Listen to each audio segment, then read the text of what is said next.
तो जी वही हुआ है जिसका डर था। शहबाज हुकूमत ने एस्टैब्लिशमेंट से पहला बाज़ाब्ता फड्डा कर लिया है और इस फड्डे का हमें तो ये एक्सपेक्टेड था कि कुछ वक्त लगेगा, लेकिन इन्होंने वक्त नहीं लगाया। इस हवाले से अब अहम तरीन प्लेटफॉर्म्स पर भी ये बात डिस्कस हो रही है कि ताकतवर हलकों को एक बहुत बड़ा सरप्राइज दिया गया है। वहीं दूसरी जानिब इमरान रियाज खान जो अपनी रिहाई के बाद से अभी तक खामोश थे, उनका एक बहुत बड़ा ऐलान मंजर आम पर आया है और दबंग वापसी उस हवाले से भी खबर है। इसके साथ ही साथ इमरान खान साहब की जान को लाहक खतरात। केपीके हुकूमत ने पंजाब हुकूमत के बखिए उधेड़े हैं और एक नया मुतालबा कर दिया है। इसके साथ ही साथ अली अमीन गंडापुर जो हैं, उनके वारंट गिरफ्तारी जो जारी हुए हैं उस पर पाकिस्तान तहरीक इंसाफ का रद्द अमल। खबरें काफी ज्यादा हैं, एक एक करके आपके सामने रखनी।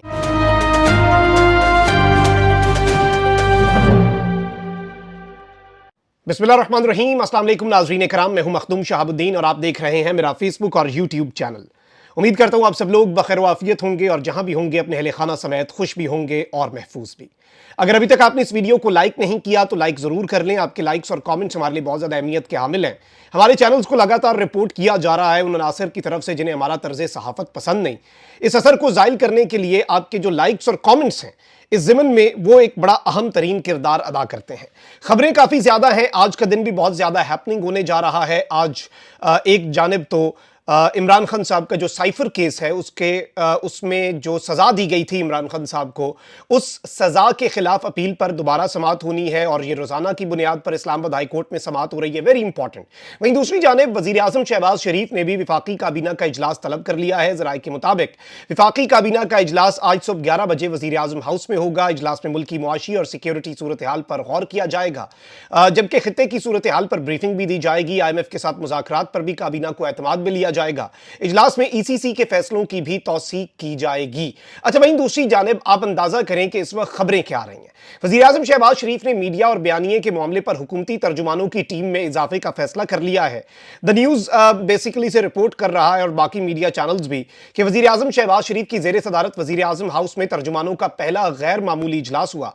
ज़राए के मुताबिक वफाकी वज़ीर इत्तलात ने इजलास में मीडिया की हिकमत अमली पर तफसीली ब्रीफिंग दी और तर्जुमानों की तादाद बढ़ाने की तजवीज़ बाज़ाब्ता तौर पर पेश की गई। ज़राए के मुताबिक इजलास में साबिक वज़ीर इत्तलात मरियम औरंगज़ेब ने भी शिरकत की। इजलास में पंजाब की वज़ीर इत्तलात अज़मा बुखारी, खैबर पख्तूनख्वा से इख्तियार वली, सिंध से खेल दास ने शिरकत की। इजलास में मीडिया के महाज पर चैलेंजेस, अपोजिशन के बयानिए का जवाब देने के उमूर पर तफसीली गौर किया गया। जवाबी बयानिए, बर वक्त रद्द अमल और मीडिया स्ट्रैटेजी के हवाले से तजावीज़ पर मुशावरत की गई। वज़ीर आज़म ने विफाक और सूबों में पार्टी और हुकूमती अरकान को तर्जुमान बनाने का फैसला किया। पार्टी के सीनियर और नौजवान रहनुमा तर्जुमानों में शामिल होंगे और एक बड़ी तर्जुमानों की फौज जो है वो टीवी प्रोग्रामों में जाएगी और इस वक्त बहुत कुछ होगा। सेंट्रलाइज्ड निजाम बनाने पर इत्तफाक हुआ है, नैरेटिव दिया जाएगा, सोशल मीडिया के लिए जामे हिकमत अमली की भी मंजूरी हो गई है। ये सब कुछ है लेकिन काम नहीं है। और आप देखें, एक खबर मेरी नजर से गुजरी कि वजीर आजम और वजीर आला पंजाब को फुल प्रूफ सिक्योरिटी देने का फैसला। ये खबर बिल्कुल दुरुस्त है। वजीर आजम और वजीर आला पंजाब की सिक्योरिटी बेहतरीन होनी चाहिए। इससे पहले मरियम नवाज ने एक खबर चलवाई थी कि नवाज शरीफ को आला तरीन प्रोटोकॉल, अब ये आला तरीन प्रोटोकॉल क्या होता है वो देने का फैसला। अब ना तो अवाम के लिए इस वक्त रिलीफ है, ना ही अवाम के लिए इस वक्त कोई प्रोटोकॉल है और ना ही अवाम के लिए सिक्योरिटी है। वजीर आजम के लिए भी फुल प्रूफ सिक्योरिटी की खबर हम पढ़ रहे हैं, वजीर आला पंजाब मरियम नवाज के लिए भी फुल प्रूफ सिक्योरिटी की खबर पढ़ रहे हैं। लेकिन जिस चीज की जो खबर हम नहीं पढ़ रहे वो खबर यह है कि जी अवाम की सिक्योरिटी, अवाम की सेफ्टी और वेलबींग का जामिन कौन होगा। That is something very very very important. अब यहां पर आगे बढ़ते हैं। एक बड़ी आम तरीन डेवलपमेंट है। PTI के वकील हैं जी बैरिस्टर सलमान सफदर साहब। उन्होंने कहा कि बानी PTI 25 रमजान से पहले जेल से बाहर आ जाएंगे। साइफर और तोशाखाना केस में सजाओं के खिलाफ अपीलों की समाअत के बाद मीडिया से गुफ्तगू करते हुए उन्होंने कहा कि FIA ने जिस शिकायत पर कार्रवाई की उसमें क्रिमिनलिटी नहीं, जिस शिकायत पर कार्रवाई हुई उसमें बानी PTI और शाह महमूद कुरैशी का नाम तक नहीं। सलमान सफदर ने कहा कि जिस दिन की शिकायत है उससे 7 दिन पहले FIA इंक्वायरी शुरू कर चुकी थी। वो इंक्वायरी किसके कहने पर शुरू हुई? अगर DG FIA के कहने पर इंक्वायरी शुरू हुई तो गवाह वो क्यों नहीं पेश हुए? उन्होंने कहा कि जिस तरह केस आगे बढ़ता जा रहा है इसमें इतनी खामियां नजर आ रही हैं। आज समाअत में जजेस ने यह कहा कि केस तो एक मजाक है। जिस तरह ट्रायल हुआ, जिस जज साहब ने ये केस का ट्रायल चलाया उनको कानून का ही नहीं पता और आज ये केस जो है ये मंतकी अंजाम तक पहुंच जाना चाहिए। कितना डिले हो सकता है? इसलिए बैरिस्टर सलमान सफदर साहब ने कहा है कि इमरान खान साहब 25 रमजान से पहले सिर्फ उनकी ये सजा मुअत्तल नहीं होगी बल्कि अगले 5 दिनों के अंदर इमरान खान साहब की तमाम तर सजाएं जो हैं वो खत्म होंगी और इमरान खान साहब जेल से बाहर होंगे। बहुत कॉन्फिडेंट साउंड कर रहे हैं। लेकिन یہاں پر ایک چیز ہے، عمران خان صاحب کی زندگی کو لاحق خطرات جو ہیں، اللہ نہ کرے اللہ نہ کرے اللہ نہ کرے، خاکم بدہن عمران خان صاحب کو کچھ ہوتا ہے تو آپ کو پتہ ہے کہ ذمہ داری پھر آبویسلی تحویل میں ہے، تو پنجاب گورنمنٹ بھی ہے، اڈیالہ جیل ان کے انڈر آتی ہے، یہ سب کچھ ہے۔ علی امین گنڈا پور صاحب جو ہیں، ان کی عمران خان صاحب کے ساتھ جو ملاقات ہوئی تھی، اس میں نے آپ کو بتایا تھا دوسری ملاقات میں کہ کے پی کے کی کسی جیل میں منتقلی کی بات چلی ہے۔ اب مشیر اطلاعات ہے خیبر پختونخوا بیرسٹر محمد علی سیف، انہوں نے کہا کہ اگر پنجاب حکومت بانی P T I Imran Khan کو سیکیورٹی نہیں دے سکتی تو انہیں خیبر پختونخوا کے حوالے کر دیا جائے۔ اڈیالہ جیل میں بانی پی ٹی آئی سے ملاقاتوں پر پابندی کے معاملے پر رد عمل ظاہر کرتے ہوئے مشیر اطلاعات کے پی بیرسٹر سیف نے کہا کہ پنجاب حکومت اگر عمران خان کو سیکیورٹی نہیں دے سکتی تو انہیں خیبر پختونخوا حکومت کے حوالے کیا جائے۔ بیرسٹر سیف کا کہنا تھا کہ سیکیورٹی خدشات پر پابندیوں سے تمام قیدیوں کے لیے مشکلات پیدا کر دی گئی ہیں۔ پنجاب حکومت اپنی نااہلی، نالائقی اور عمران خان کے خوف کی وجہ سے لوگوں کو تکلیف اور اذیت میں مبتلا کرنے کے بجائے انہیں خیبر پختونخوا حکومت کے حوالے کر دے۔ دس از دا فرسٹ ٹائم باضابطہ طور پر پی ٹی آئی مطالبہ کر رہی ہے کہ اگر آپ سے نہیں سنبھل رہا، آپ سیکیورٹی کی گارنٹی نہیں لے سکتے تو آپ عمران خان صاحب کو ہمارے حوالے کر دیں۔ انہوں نے کہا کہ مریم نواز پنجاب میں کام کے بجائے فوٹو شوٹ میں مصروف ہیں اور خواجہ آصف میڈیا کی توجہ حاصل کرنے کے لیے اسمبلی میں فضول شوشہ چھوڑتے ہیں۔ پنجاب میں اپنی حکومت کی نااہلی، نالائقی چھپانے کے لیے ڈرامے بازی ہو رہی ہے۔ وزیر اطلاعات پنجاب جو ہیں عظمہ بخاری، انہوں نے اس کے اوپر رد عمل دیا اور انہوں نے کہا کہ عمران خان اور بشرا بی بی سمیت پنجاب کی جیلوں میں قید تمام قیدی مکمل محفوظ ہیں۔ اربوں کے ڈاکے مارنے والوں کو جیل میں بہترین سیکیورٹی اور کھانے کی سہولیات مل رہی ہیں۔ انہوں نے کہا کہ بیرسٹر سیف کو خیبر پختونخوا کے عوام کی فکر کرنی چاہیے اور اس طرح کی کچھ انہوں نے باتیں کہی ہیں، لیکن دس از اے ویری ویلڈ پوائنٹ کہ عمران خان صاحب کی سیکیورٹی بہت بڑا کنسرن بن چکی ہے اور اس سب کے اندر پاکستان تحریک انصاف تو کسی بھی طرح سے کسی بھی قسم کا کوئی کمپرومائز کرنے کے لیے اس سب کے اوپر تیار نہیں ہے۔ اچھا، وہیں دوسری جانب علی امین گنڈا پور کے گرد گھیرا آپ کو پتہ ہے تنگ ہو رہا ہے اور علی امین گنڈا پور کو الیکشن کمیشن نے نااہلی کا نوٹس پہلے ہی جاری کر دیا ہوا ہے۔ اب وزیر اعلیٰ خیبر پختونخوا علی امین گنڈا پور کے حوالے سے پچھلے ویلاگ میں آپ کو بتا چکا ہوں کہ ان کے ناقابل ضمانت وارنٹ گرفتاری جاری ہوئے ہیں۔ وارنٹ گرفتاری راولپنڈی کی انسداد دہشت گردی کی عدالت کے جج ملک اعجاز آصف نے جاری کی ہے۔ عدالت نے مراد سعید، شیری مزاری، شہباز گل اور شبلی فراز کے بھی ناقابل ضمانت وارنٹ گرفتاری جاری کیے۔ علی امین گنڈا پور کے وارنٹ گرفتاری 9 مئی کے واقعات سے متعلق کیس میں جاری ہوئے۔ ان کے خلاف تھانہ سٹی میں مقدمہ درج ہے۔ عدالت نے 2 اپریل کو علی امین گنڈا پور کو پیش کرنے کا بھی حکم دے دیا ہے۔ Now this is something very important اور اس کی اہمیت کا ادراک آپ کو ہونا چاہیے کہ اس کی اہمیت کتنی زیادہ ہے۔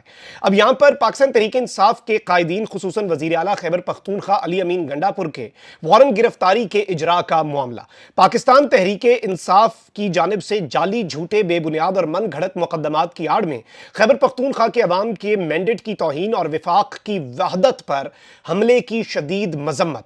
عوام کے مینڈیٹ کو مال غنیمت سمجھ کر لوٹنے اور مجرموں میں بانٹنے والے اپنی شرنگیزیوں سے باز نہیں آ رہے، ترجمان تحریک انصاف کا یہ کہنا ہے۔ جھوٹے اور بیہودہ مقدمات میں منتخب وزیر اعلیٰ خیبر پختونخوا کے وارنٹ گرفتاری کا اجرا صوبے کے عوام کی کھلی توہین اور ایک نہایت اشتعال انگیز فعل ہے۔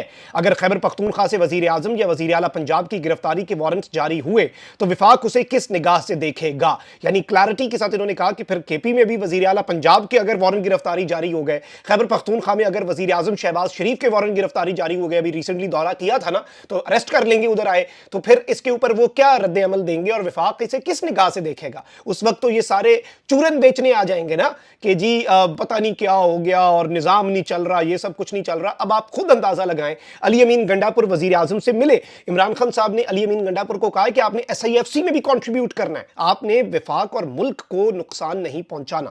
اب یہاں پر میں آپ کو یہ بتا دوں کہ دستور اور قانون اور جمہوری اقدار کی پاسداری کو ہماری کمزوری سے تعبیر کرتے ہوئے ملک کو ماورائے آئین اقدامات کی بھینٹ چڑھانے والے اپنی حرکتوں سے باز نہیں آ رہے، یہ کہنا ہے ترجمان تحریک انصاف کا۔ وفاق کو استحکام اور احترام باہمی کے ذریعے قومی وحدت اور یگانگت کی ضرورت ہے۔ اس قسم کے شرمناک اقدامات سے قومی وحدت کو ناقابل تلافی نقصان پہنچنے کا اندیشہ ہے۔ خفیہ اور اعلانیہ فیصلہ ساز، یعنی وہ فیصلہ ساز کچھ ایسے ہیں جو سب کو پتہ ہے کہ یہ فیصلہ ساز ہیں، جیسے وزیر اعظم ہے، وہ اعلانیہ فیصلہ ساز ہے، اور کچھ خفیہ فیصلہ ساز ہیں۔ پی ٹی آئی نے اپنے اعلامیے میں کہا ہے کہ خفیہ اور اعلانیہ فیصلہ ساز ہوش کے ناخن لیں اور وفاق کو جعلی مقدمہ بازی اور انتقامی ہتھ کنڈوں کی بھینٹ چڑھانا بند کریں۔ دس از ویری امپورٹنٹ اسٹیٹمنٹ۔ اچھا، اب ذرا آگے بڑھتے ہیں، آپ کو 2-3 چیزیں اور بھی بتانی ہیں۔ عمران ریاض خان، انہیں اریسٹ کیا گیا، اس کے بعد وہ 20 ایک دن اندر رہے، उसके बाद भी वो मंजर-ए-आम पर नहीं आए। पहले वो 140 दिन गायब रहे, उसके बाद वो रिकवर हुए, उन्होंने दोबारा वीलॉग्स करने शुरू हुए, फिर उन्हें एंटी करप्शन वालों ने अरेस्ट किया, वहाँ से ज़मानत हुई तो इंसदाद दहशतगर्दी वालों ने उठा लिया, वहाँ से ज़मानत हुई तो फिर इमरान रियाज के गैजेट्स उन्हें नहीं दिए जा रहे थे। उन्होंने रिसेंटली अपनी अहलिया के अकाउंट से एक ट्वीट किया और इमरान रियाज ने कहा कि मेरे गैजेट्स, मेरे अकाउंट्स जो हैं उनकी तहवील मुझे नहीं दी जा रही। लेकिन अब इमरान रियाज खान ने एक ट्वीट किया है कि अल्हम्दुलिल्लाह सिस्टम रिकवर हो गया है, सीट बेल्ट बांध लें, यानी मेरे सारे अकाउंट्स रिकवर हो चुके हैं और सीट बेल्ट बांध लें। ये जो उन्होंने सीट बेल्ट बांधने का कहा है ना, तो इसका मतलब है this is going to be a roller coaster ride.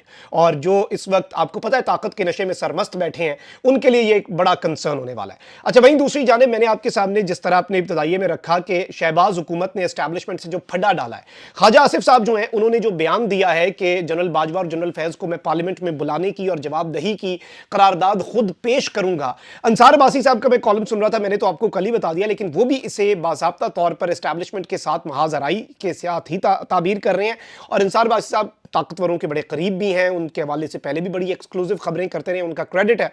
Ansar Abbasi साहब जो हैं उन्होंने ये बात भी कही कि देखें जो ताकतवर हल्के हैं उन्होंने मुल्क की मईशत को ठीक करने के लिए इन्हें फैसिलिटेट किया, इन्हें मजबूत किया कि ये आके फैसले लें और इन्हें मजबूत कर रहे हैं। लेकिन इसे ताकतवर हल्के इस बयान को और ऐसे बयानात की जो सीरीज एक मरतबा फिर और इंतकाम की बात जो दोबारा शुरू कर दी गई है उसे किस तरह से प्रिसीव करेंगे, that is something very important. और इन्होंने बाज़ाब्ता तौर पर लड़ाई जो है वो चला ली है। कॉमेंट सेक्शन में राय का इजहार जरूर करें। अपना बहुत ख्याल रखें। अल्लाह निगहबान। पाकिस्तान जिंदाबाद।